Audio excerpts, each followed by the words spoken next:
It's the BumbleKast. I'm your host, Ian Flynn, the Bumble King, and joining me as always is my Bumble co-host, Kyle, JCRB Krause. Is it, though? Is it really the BumbleKast? Are you sure about that?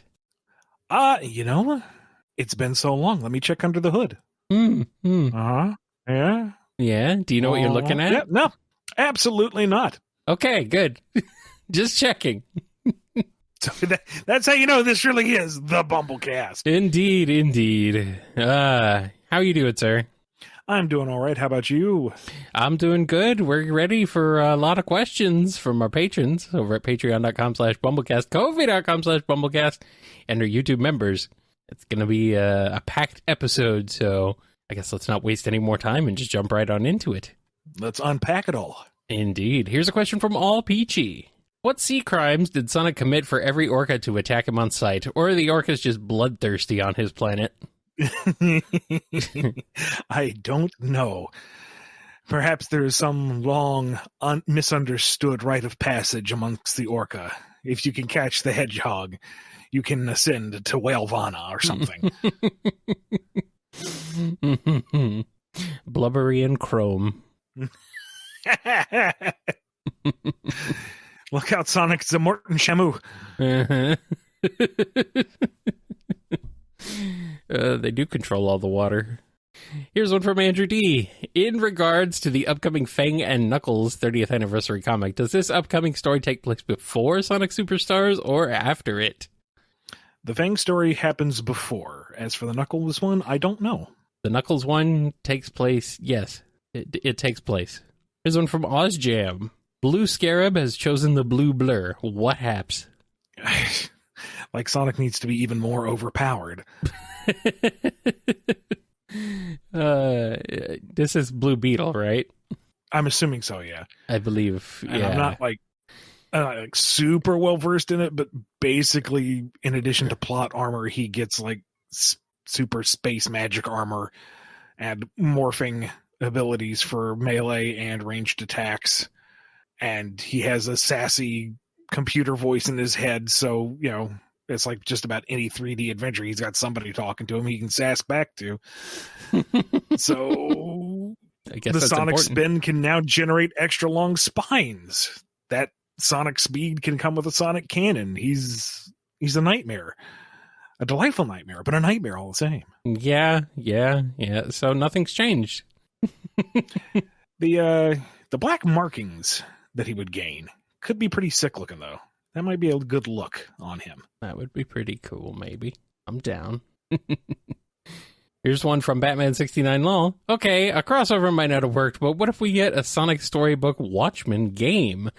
Who would be what characters? How would Sonic take finding out the truth of Ozymandias' plan, and what would he do with the information? I'll take Tonal Dissonance for 500, Alex. I mean, you made the same thing last time when you talked about a crossover with him. But, I mean, at least having Sonic in there is something you could work with without changing the whole thing. But it's just early Archie Sonic again. Well, not that early, like midlife. I mean, if it's a storybook, then there's analogs. So yeah, let's see. Knuckles is Rorschach, not Shadow. No.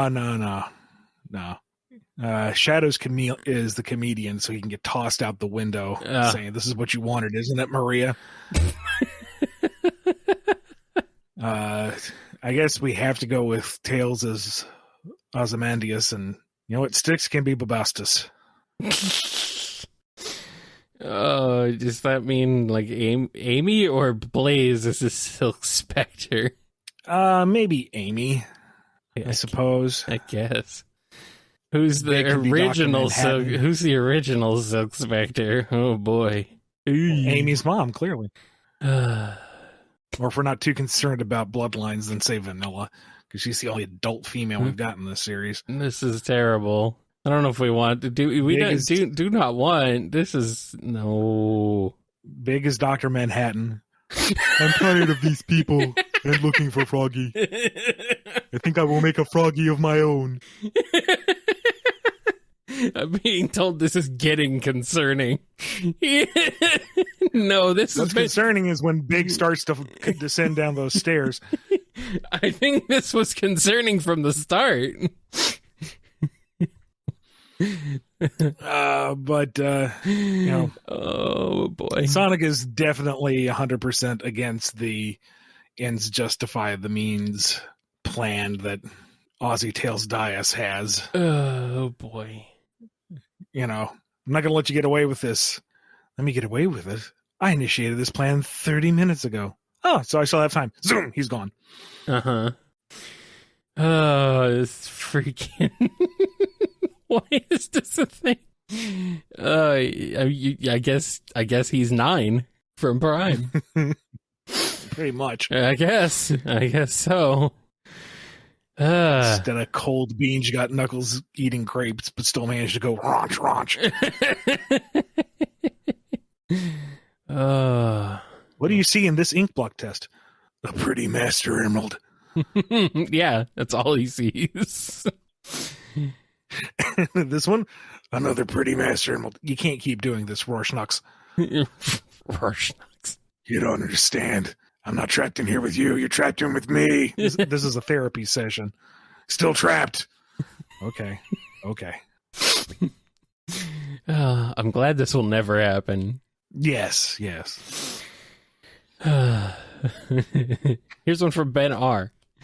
Shadow the Hedgehog 05 is a Western. Go, and I better hear your Black Doom voice, Ian. Well, I mean, it would just be your preacher Black Doom voice from before. But I guess it, because you'd have, Shadow would be like the black hat cowboy, but he's rolling into an even worse town. Yeah. He's like he's the crappy cowboy, but he's not like the crappiest cowboy. He is the good, the bad, and the ugly all rolled into one. That's the tagline for the game. And you got the poor town besieged by the Black Arm Banditos who are running the joint.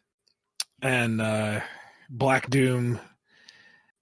Is Black Doom the bandit leader? Is he the evangelical who has rounded up these evil alien banditos to be his misled flock?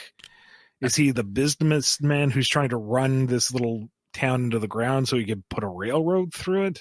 Why not all three? Why not all of them? Why not? Indeed, if Shadow can be three things, he can be three things. Let people be three things, Ian. People are multifaceted. You can see all of them. Now listen here, you roll into my town thinking you can bring your own form of law and justice. But I'll have you know something, I'm operating with a higher power. And my boys here will see my will done, amen. Amen. Shadows sizing up like 500 dudes all in cover, hand hovering over his 6-cylinder Wispon. You may think I can't kill all of you with 6 shots. Makes you feel pretty lucky. Do you feel lucky, punks? And then he uses chaos control and manages to kill all 500 with 6 shots. Yeah. I'm being told this is weird WWE promo.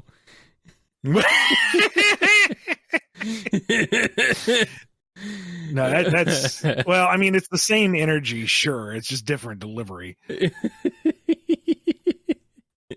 I feel like at that point, Black Doom might start lapsing more into Macho Man Randy Savage. Almost.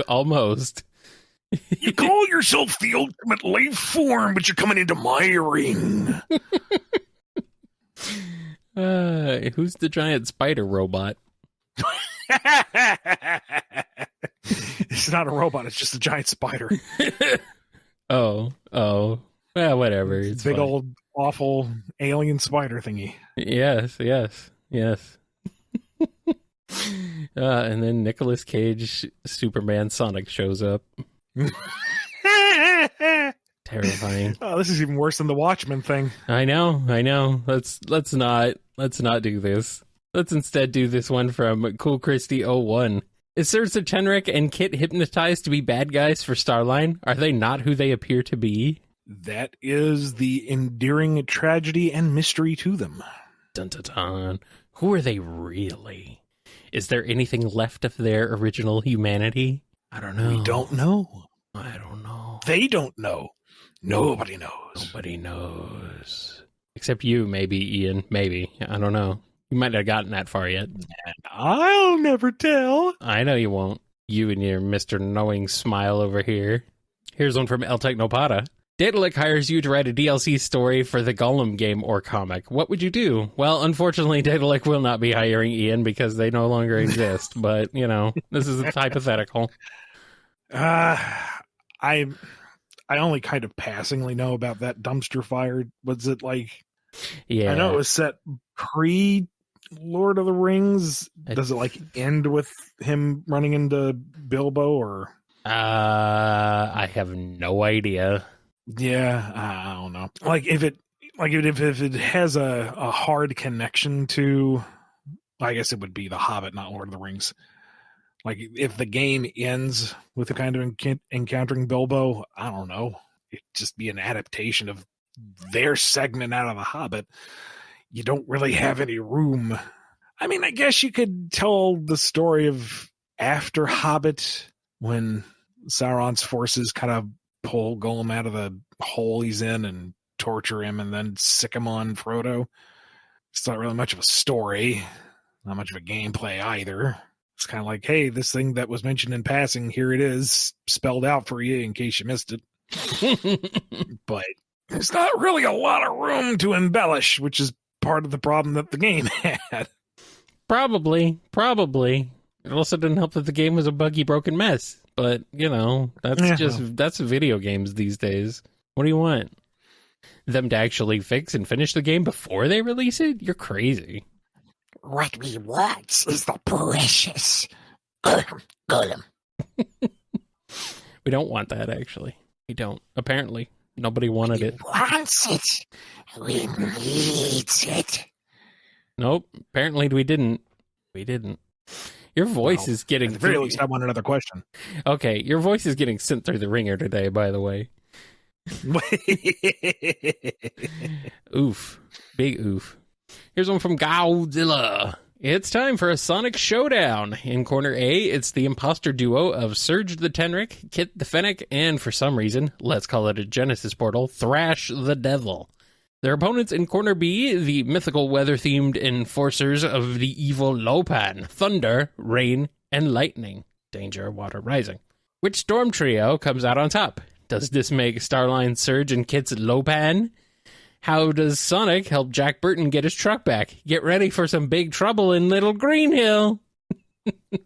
I haven't seen that movie since I was like 8. It's a great movie. Like, legit. It is. Legit. Like, it still holds up. Absolutely. Yes. I am super not in the loop with it. It has been so long. So I don't know. I can't. This deserves a funny riff, and I don't remember the movie. I cannot give you a proper answer. This isn't my usual, sorry, I don't know this one, so I'm going to have to pass. This is, I cannot give you a correct answer. This deserves a fun riff, and I cannot perform. So, I'm sorry. My sincerest apologies. I'm not on the level of you. I'm not on that level. I can't just riff on it, but, you know. But I do need to watch that movie again now. So you absolutely, you absolutely should. Yes. I mean, all we know is Sonic is a reasonable guy, but he's experienced some very unreasonable things. Yes, sir, the check is in the mail. All right, here's one from Gideon Wells. For a reason that is totally not me trying to figure out a budget Eggman outfit for Halloween, Moderate Eggman puts together a more casual version of his normal outfit. What type of jacket do you think he would pick out? I'm leaning bomber jacket or tracksuit.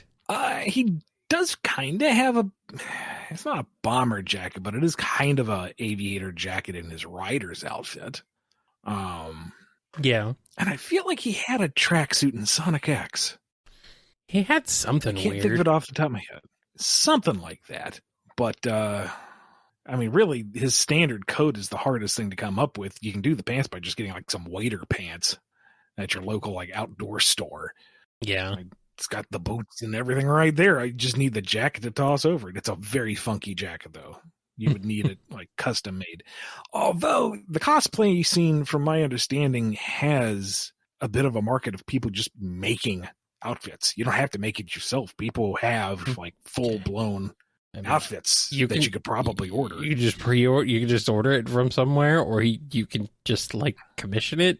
I mean, yeah. I mean, it might be more expensive than you want to do for a Halloween costume, granted, but if you're going to go to the trouble to look like Eggman to some degree, why not just have it? You know, go to a con. You got the costume right there. Boom. You know, rob a bank. You got the costume right there. Mm-hmm. Mm-hmm.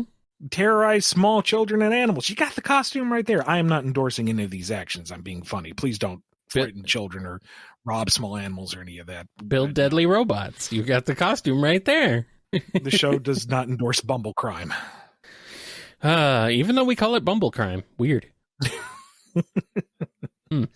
Honestly, for Eggman, as long as it's like within the proper palette, you could pass it off. Like if you had a red bathrobe with red trim, you could say you're like after hours Eggman. He would totally do that. Yeah, I mean, you could also say you're after hours M. Bison.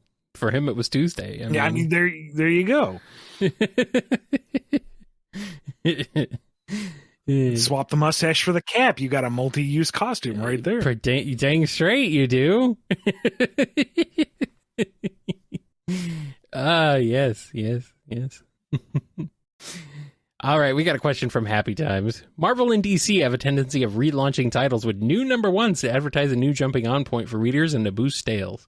Was restarting the numbering even discussed when rebooting the Archie series?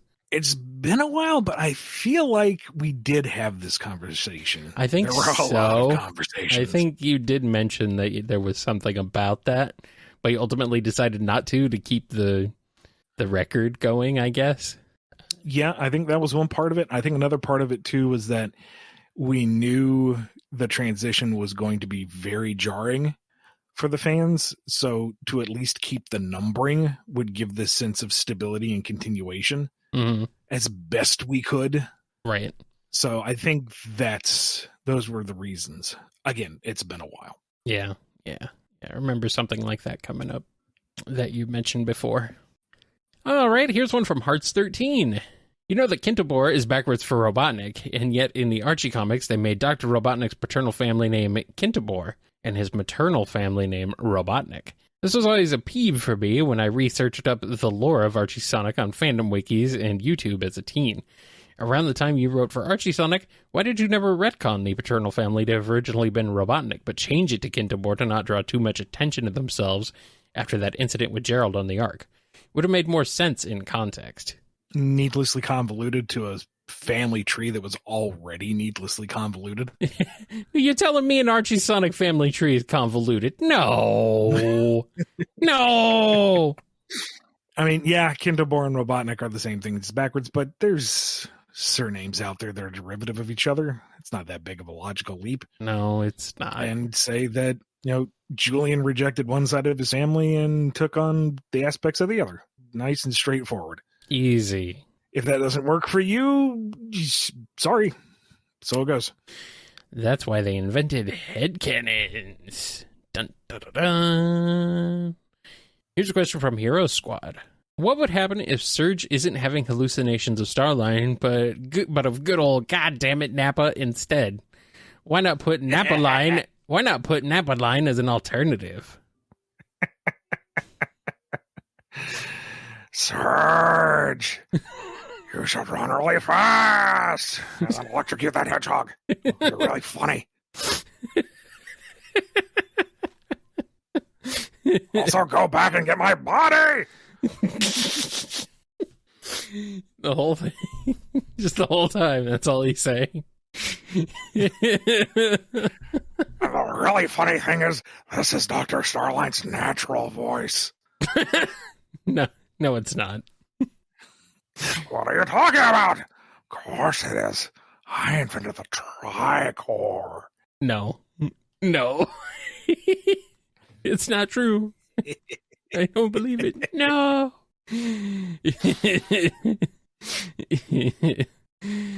Oh boy. And we got one from Johnny Be Good. How does Dodonpa feel about labor unions?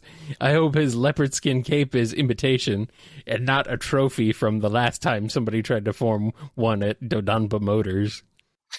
Jesus. Dark. This is very dark. But he does give off a kind of Ford-like quality, doesn't he? Well, maybe. I don't know. Does he go that far? Let me specify Henry Ford. I'm not making a comment on the current company, the man himself. Yeah. I don't know, honestly. We don't really get a great deal of insight into Donpa Motors. He seems very product driven, results driven, but he also doesn't seem to really think of anyone outside of that context. So we're going to err on the side of caution here and say that he doesn't even think about unions. Like, if that's what they are, then fine. You know, have their demands been met? Are they producing stuff on schedule? Fine, then keep moving. He just wants to things created. He doesn't care about the profit. He just wants the product. If Big says that wisps only help good people, then he's a good person. So apparently Dodonpa is a good person. So either that or the wisps are horribly misled, like they were with Mimic. That is also possible. Very true. I mean, no one said that the wisps were infallible. They may think someone's a good person and then does reveal. That mean I'm a wisp now? Can I power the variable wisp on? You can try, Nappa. You can try. Yay! In the meantime, we're going to take a break because we've had enough nonsense. Let's reset the nonsense and come back with more on the BumbleKast.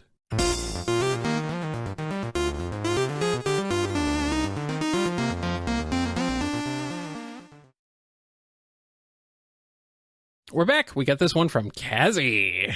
Recently, Sonic has started calling Amy AMES a lot more in canon, such as IDW. The only other occasion I can think, correct me if I'm wrong, of where he calls her AMES was in the Boom TV series. I was just wondering why this has started carrying over into the canon series. Not that I'm complaining. I personally enjoy this change and seeing many other fans discussing and enjoying this pet name. I don't think there's been a thoughtful effort to incorporate it, but if Danny and Evan want to do that, then there you go. Or who else has used it? I don't think I've used it myself, but there are a growing stable of writers, so if they like it and Sega's cool with it, then have at it. I thought it was in. Is it something in Frontiers too? Did I have it in Frontiers? Or in upcoming in Frontiers, maybe? I don't know. Maybe. It's been so long since I worked on that script. I don't know, man. I don't know. It's just nice because he's like, he calls Knuckles Nux. So, yeah. Apparently Amy fans are into it, so keep doing it, I suppose. Yeah. All right, here's one from Moreless. Despite them often being paired together in extraneous material, whether it be the Olympics or racing games, we haven't seen Amy and Blaze often interact with each other in the mainline content, whether that be the games or the comics. Can we look forward to Blaze and Amy interacting more often in the future? Also, just for fun, if they gave each other cute nicknames, what would they be? Wow. Convenient. I'm not writing anything for the IDW series for the foreseeable future, so I can't really say or hint or tease.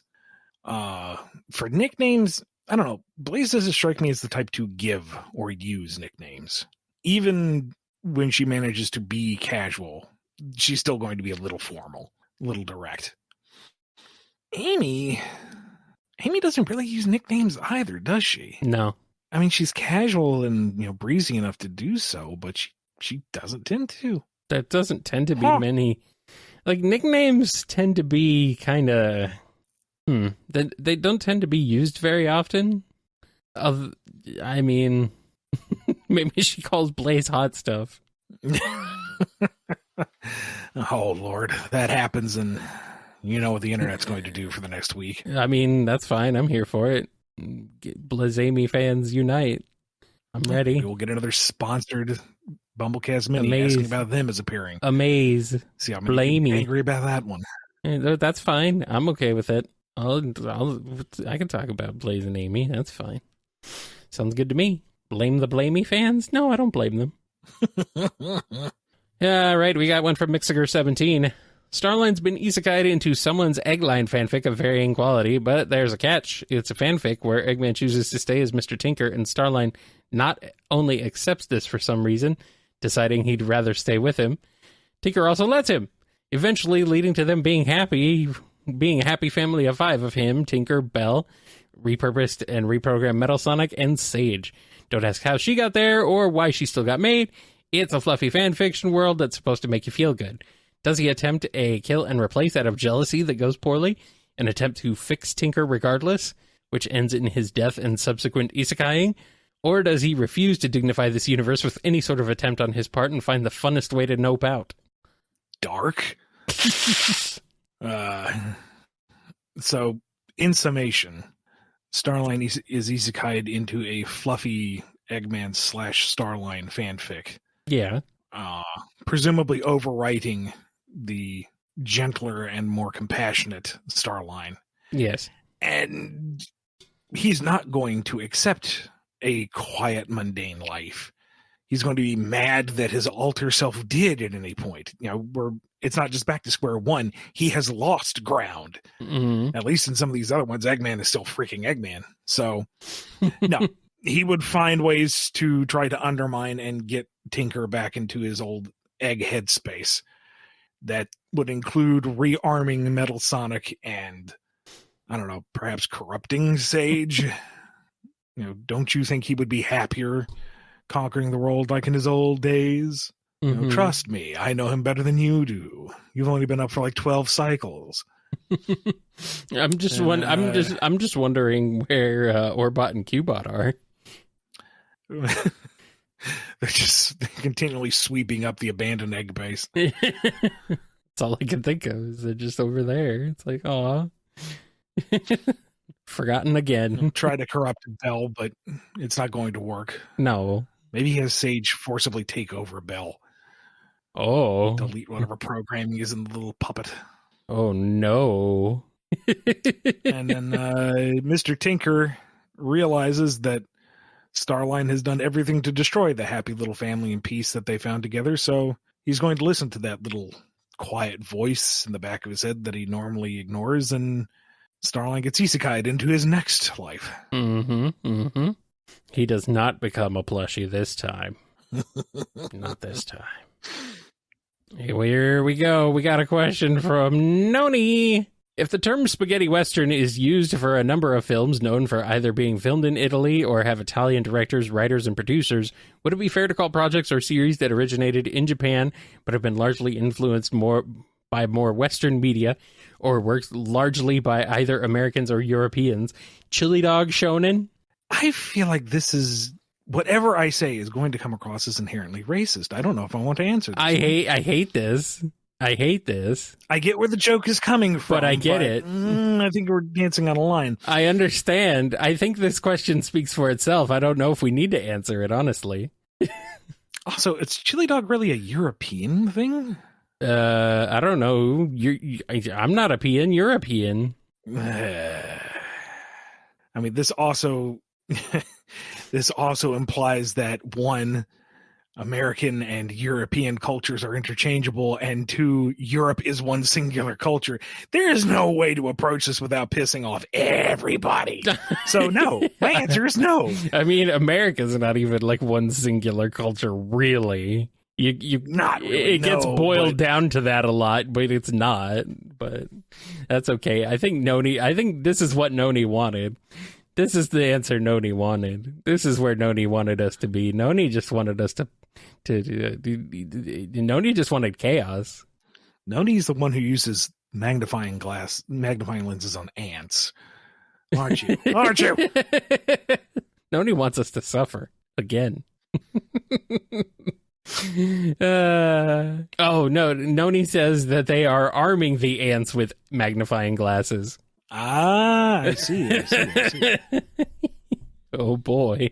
That's what we need. All right, here's a question from Nate Ray. If the Soul Dimension is a mirror / parallel to Sonic's one, how would the Shadow the Hedgehog version of Soul Dimension be like if you were asked to create it? Would it be a cat too? This is a fanon / creativity / made up scenario question. Yes. The Soul Dimension is not a mirror or parallel dimension. It's its own thing. Yes, you have the Soul Emeralds, but aside from their color and the fact that there's 7 of them, they don't really correlate to the Chaos Emeralds much in any way. There are parallels that can be drawn, but I feel like that's you bringing more to the table than what's already presented. And Blaze herself is not a Sonic analog. And you could really try to stretch and say that her relationship with Marine is kind of a Sonic Tails dynamic, but that's like surface level at best. Yeah. And to that end, I would not want to see a, 1-to-1 Shadow analog, because that would just be a Shadow analog. If we're going to explore Blaze's world more, let's go in new and fun directions rather than what did Sonic do? Let's do that again, but different. We have enough shadows. We don't need any more. We should be limited to one or less. We have Shadow at home. Yes, and we should be limited to one or less. Here's one from Nemesis Metal. With the emphasis on Sonic combat skills in Frontiers, how weapon would you be to a combat-focused Sonic game by Platinum Games, a la Bayonetta or Devil May Cry, or Sonic Muso Namco game, and how do we get Sega to allow it? I mean, we've talked about all of those. We want a Muso game. I want one very hard. I want a game called Muso Super Sonic Warriors. Yes.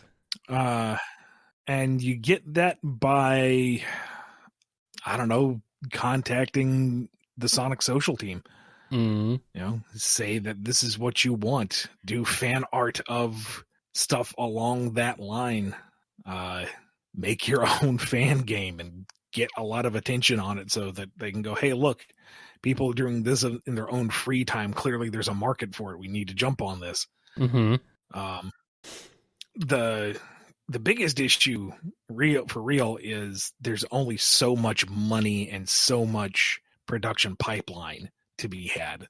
So only so many projects can be reasonably considered, which really whittles down what can be made at any given time. But, let your voices be heard, in a respectful and moderate way, but just tell them what you want. And who knows, if there's enough evidence for it, they might go in that direction.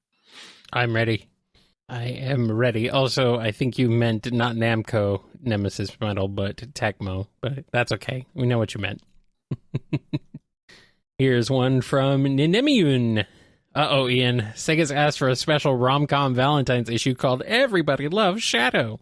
Sonic, Amy, Knuckles, Blaze, and Metal Sonic are all fighting for Shadow's affection, and it's up to you to bring some sense of this awful premise. So how would each of our cast members try to rizz up the ultimate life form? What would be Shadow's reaction to the strange amount of attention he's suddenly getting from them? I think it would be funniest if Shadow is exiting each encounter thinking he's coming into the regular relationship, and then it's almost like a horror movie surprise that no, they're actually interested in him, and he reacts to that. So you start off, gently enough with Amy being open in her affections, and Shadow's like, is the sun in your eyes again? Do you think I'm Sonic? And she's like, no, it's you. It's totally you. It's always been you. And he's like, no, ew, weird. And he runs off, gets sidelined by Metal Sonic. The doctor sent you to kill me. Until it goes on down on one knee and grabs his hand like, ew, no, weird. And he runs off and gets up to Angel Island just to get some distance. He needs some time alone. And there's Knuckles, and it's like, don't worry, I'll leave your island in just a minute. No, it's okay. You can stay. "You no weird," and he's running off again. And manages to beam himself straight over to Blaze's dimension to get away from it all. She's very happy to see, him over here. They don't get too many visitors. He can stay as long as he wants. "You no weird," and he goes right back to the Sonic world. It's all so weird. Everybody's acting so weird. He's on the run, and Sonic comes in line with him. He's like, "Don't you even start with me." It's like, dude, relax. We're just going for a run. Why are you always on edge? "I've had the weirdest day." And they go running around and, fighting robots, and it's completely casual and platonic, and he's finally relaxed about it all. And Sonic goes, "I'm glad you've had this time to just chill out. It's been a good date. I beg your pardon." Oh no. Where's he going to go next?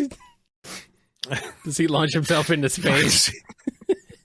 He finds his way back into the Ark and just seals the capsule again. Yeah. I was going to say, he just launches himself back into space onto the Ark. It's like, oh god. I don't want to be here anymore.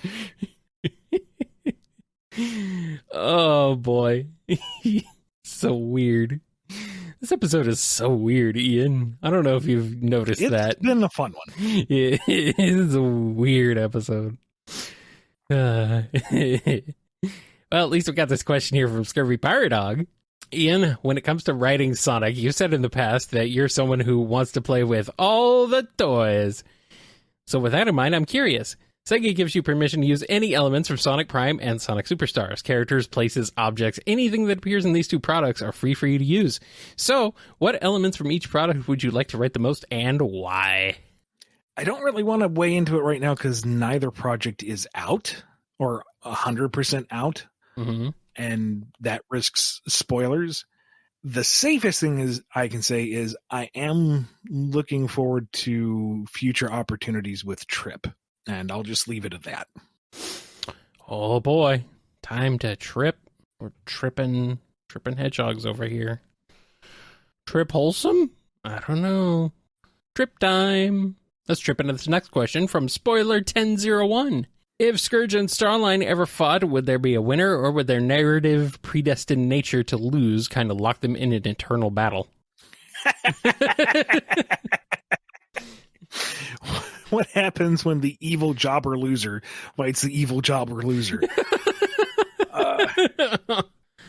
You know what? I like that premise where it's just this kind of spy versus spy, never-ending battle. You'll have momentary victories. One will, foil the plan of the other or come out on top from this skirmish, but the other one will be able to fall back and strike back at a later date. So it just becomes this petty war between the two of them. I don't know. I dig that. I think that's funny. Yeah, that's pretty good. Oh well. Scourge steals the tricore. Starlight reveals it was a booby trap and blows up that fake tricore.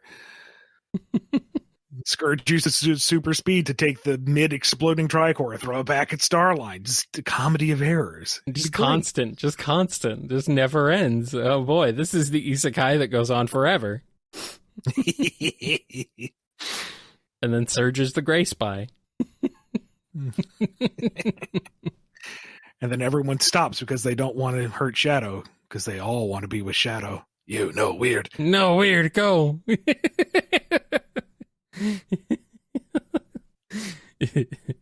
Sprites Forever has a question. Eggman's trying a different strategy. He is going to debate Sonic in public to just convince everyone to submit to the Eggman Empire. No trapdoors with robot sharks, no mind control ray, and if Sonic wins, Eggman's taking a week off in frustration and accidentally find a new relic of Cosmic Doom. However, his only prepared argument is that Sonic is not pro-freedom because of his Monarch friends. Because, of course, he only needs one argument to win with his shining brilliance. What dumpster fire ensues? Eggman makes his brilliant declaration there. And Sonic's like, So, Blaze, you got, a charter of freedoms for your people? And she's like, of course. They can come and go out of your country whenever they want? Well, of course. And you're free to change those rules if you want for the betterment of all kind? Sure. Your turn, Eggy. I have no charter of freedoms. The Eggman Empire is a horrible totalitarian state. Yeah, but we're not friends. Yeah, In this universe, but in another one, we totally Where are. you don't have the Eggman Empire.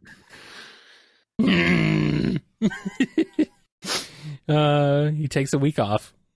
He takes a nice vacation. And then he comes back and he tries to vaporize Sonic again and fails again. Destroy him with facts and logic. Eggman would be someone who screams "debate me" as a battle cry. That's why he's an internet troll. I just want to know if you're open to critique.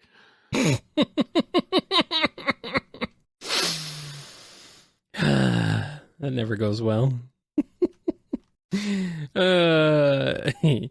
Here's one from Stephen A. Who are your favorite Disney villains who maybe frightened you as kids, but you appreciate more now as adults? Let's face facts, Disney does dip into the old horror tropes, and I get the feeling you guys, like the rest of us, have primal memories of looking away from the movie/TV screen when Snow White was on, when the witch appeared, or when the whale erupted on screen in Pinocchio, or when Kronk woke up Isma. That woman is scary beyond all reason.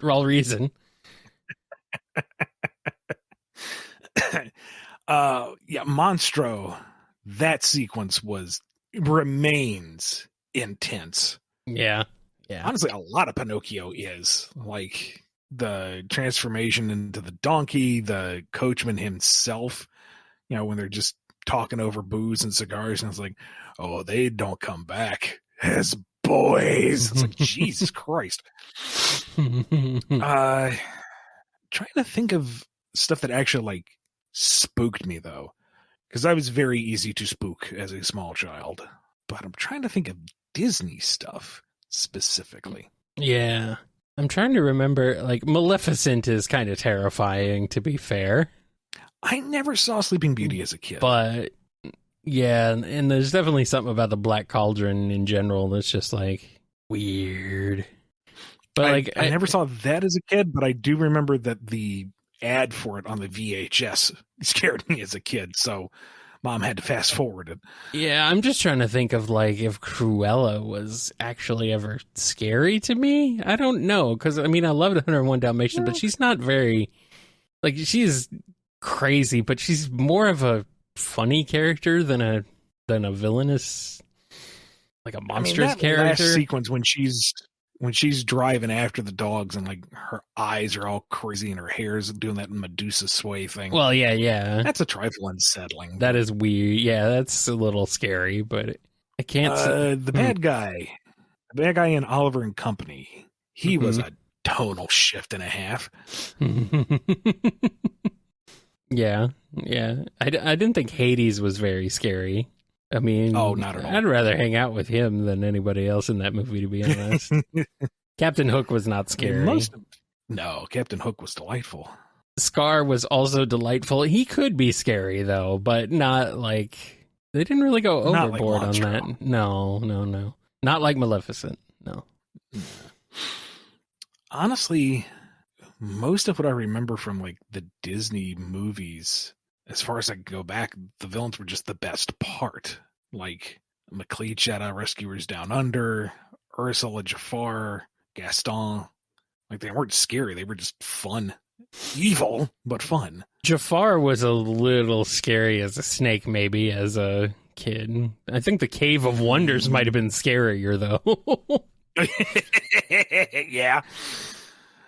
A little bit. But I was never, off-put completely, but yeah. Go ahead. The tension surrounding Shere Khan. He himself was kind of fun in his presence. Yeah. But just kind of the build-up with everybody else freaking out around him. It's like, oh God, it's Shere Khan. Yeah. I don't know about you, but I find Gaston terrifying. Oh, yeah.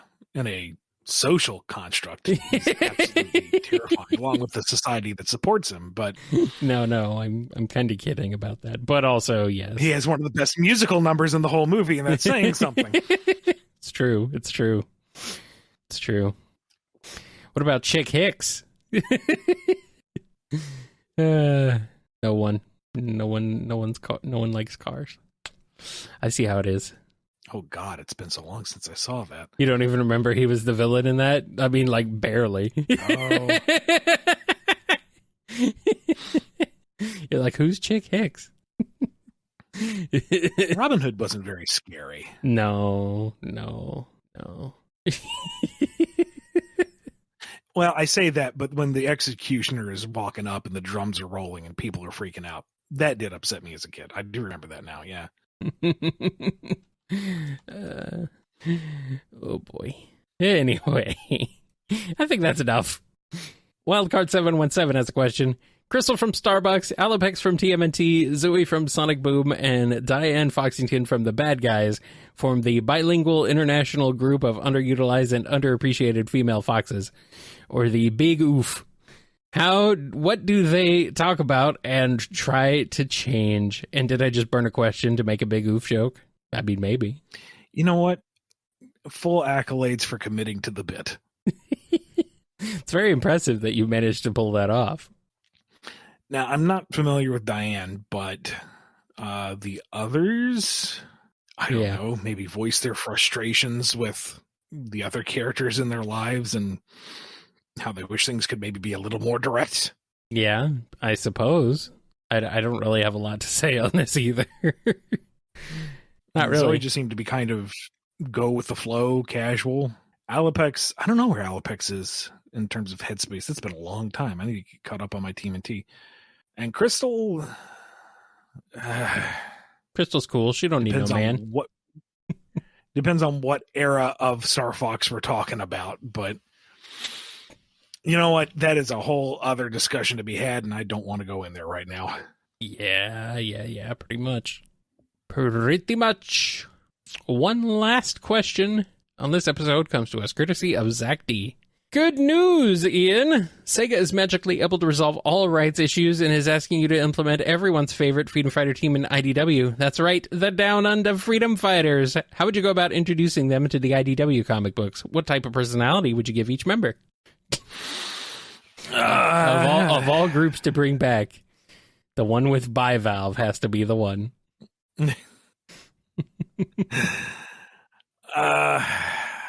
Let's see. The good old DFF. I don't know. Start from where they were in Archie and maybe got to spin off of that a little bit. They can just be a regional team, and they can be in. Well, we don't really have a world map to go off of, so I don't really know if we have a good Australia analog. Might be within spitting distance of Hadaba. I don't know.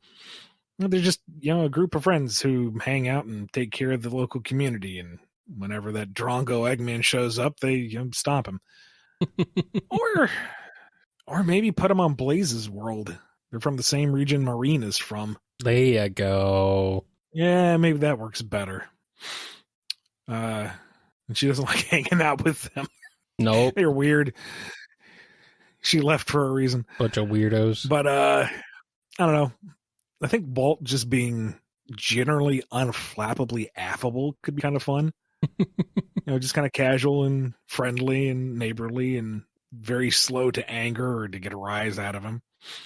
Not to say that he's passive. It's just he's generally kind of laid back. Guru, I would not change anything from my interpretation of him. The kind of just constantly in a haze beatnik is fine by me. Yeah. Put a bigger chip on Stu's shoulder. Having, angry little smidget in the group, that's fun. He just wants to stop something. Mm-hmm. Grr. And Walt's like, dude, just chill out a little bit. And Guru's like, you don't need to be like angry all the time, man.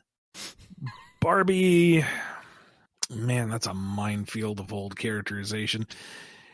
And I don't want to default to the girl is the serious one, because we see that so many times. I know. what to do with Barbie that's just a little bit different. I guess Bivalve wasn't on the Down Under Freedom Fighters. I'm a dummy.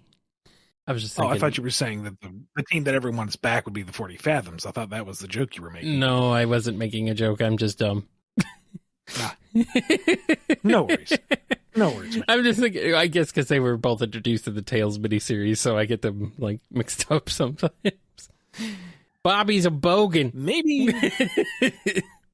Maybe we take the whole idea that she's the serious one to the nth degree, and she's like the hardcore, embittered, experienced mercenary who is with this team for no explicable reason. Mm-hmm. And while Stu is played for laughs, she's like uncomfortably cold and observant, and nobody else reacts to it in this gang of goofballs. That'd be kind of funny. Maybe. Maybe that could work.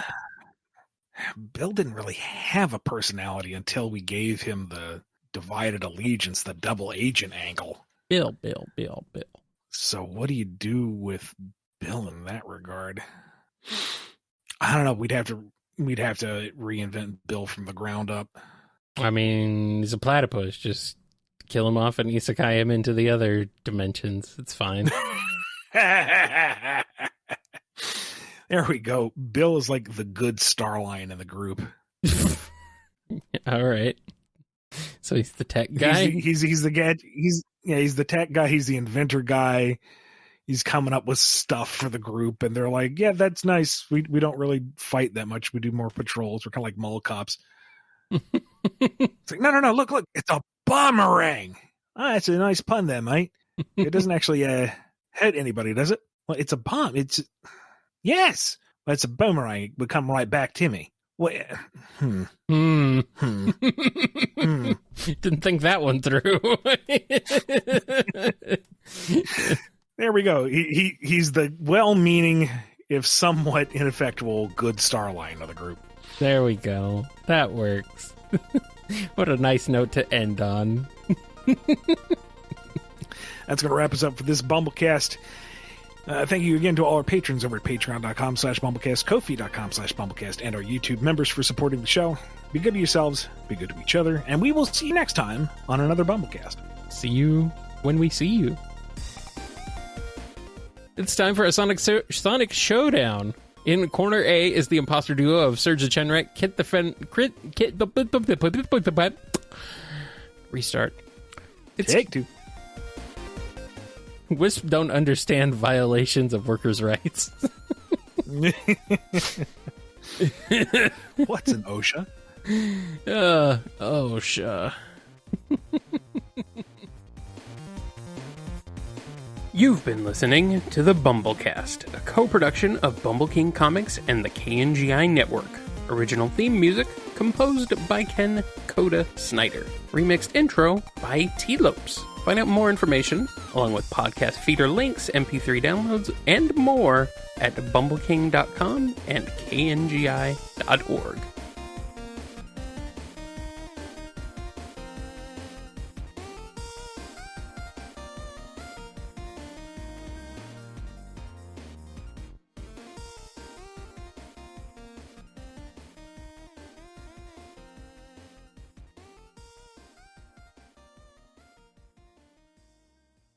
Paper Mario, Paper Mario, Paper Mario World.